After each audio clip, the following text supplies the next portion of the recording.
জনগণের অধিকার প্রতিষ্ঠায় নতুন রাজনৈতিক দল গঠন করে, অবশ্যই বিএনপি সেই উদ্যোগকে স্বাগত জানায়। অন্তর্বর্তীকালীন সরকারের সামনে অগ্রাধিকারের তালিকায় এই বিষয়গুলো থাকা অত্যন্ত জরুরি। জনগণ বিশ্বাস করে অন্তর্বর্তীকালীন সরকারের মতন সর্বজন সমর্থিত একটি নির্দলীয় অরাজনৈতিক সরকারের পক্ষেই বাজার সিন্ডিকেটের কবল থেকে জনগণকে মুক্তি দেওয়া সহজ। তাহলে এখন প্রশ্ন, অন্তর্বর্তীকালীন সরকার এতদিনেও কেন বাজার নিয়ন্ত্রণে ব্যর্থ? জনগণের উপরে কেন উল্টো ভ্যাটের বোঝা চাপিয়ে দেওয়া হচ্ছে? এখনো কেন বাজার সিন্ডিকেটের দৌরত্ব চলছে? এমন পরিস্থিতিতে কিন্তু জনগণের অনেকের মনেই প্রশ্ন ওঠা স্বাভাবিক, তাহলে কি সরকারের কেউ কেউ অন্য কোনো ইস্যুতে বেশি মনোযোগী, নাকি সরকার পারছে না? প্রিয় শিক্ষকবৃন্দ, অন্তর্বর্তীকালীন সরকারের নানা সীমাবদ্ধতা থাকা সত্ত্বেও আমরা মনে করি এই সরকারকে কোনোভাবেই ব্যর্থ হতে দেওয়া যাবে না। কারণ হাজারো শহীদের রক্ত মারিয়ে একটি গণতান্ত্রিক, মানবিক, বৈষম্যহীন বাংলাদেশ গড়ার অঙ্গীকার নিয়ে এই সরকার রাষ্ট্র পরিচালনার দায়িত্ব নিয়েছে।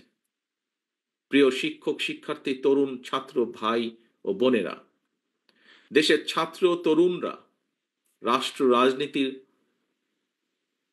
রাজনৈতিক ব্যবস্থার প্রতি আগ্রহী হয়ে উঠেছে। এটি অবশ্যই একটি ইতিবাচক দিক।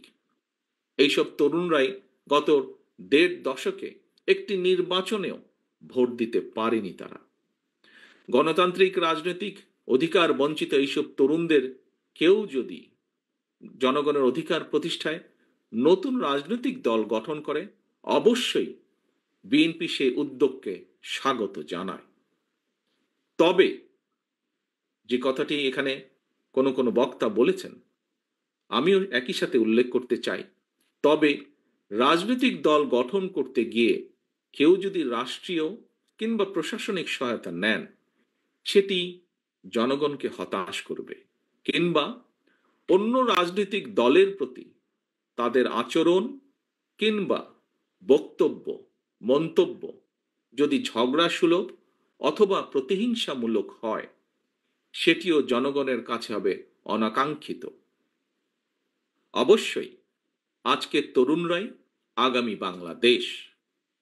অতীত থেকে বেরিয়ে এসে তারুণ্য নতুন পথ রচনা করবে, তবে কোনো প্রশ্নবিদ্ধ পথে নয়।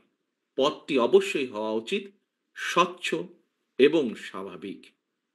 সম্মানিত শিক্ষক এবং কর্মচারী ভাই বোনেরা, অন্তর্বর্তীকালীন সরকারের সঙ্গে বাংলাদেশের পক্ষের গণতান্ত্রিক শক্তির মধ্যে কোনো বিষয় নিয়ে ভুল বোঝাবুঝি কিংবা অযথা কূটতর্ক আমি সময়ের অপচয় বলেই মনে করি। তবে একই সাথে সরকারের দৃষ্টি আকর্ষণ করে বলতে চাই, জনগণ যদি বৃহত্তর স্বার্থে বিভিন্ন ক্ষেত্রে সরকারের ব্যর্থতা ধৈর্য ধরে মানতে পারে, মেনে নিতে পারে, তাহলে যারা সরকারে রয়েছেন তাদের ধৈর্য এবং সহনশীলতা আরো অনেক বেশি থাকা জরুরি বলে আমরা মনে করি। বিএনপি মনে করে জনগণকে নিয়ে রাজনীতি নয়, বরং জনগণের জন্যই রাজনীতি। এ কারণেই বিএনপি যে কোনো মূল্যে দেশের জনগণের রাজনৈতিক এবং অর্থনৈতিক ক্ষমতা নিশ্চিত করতে চায়।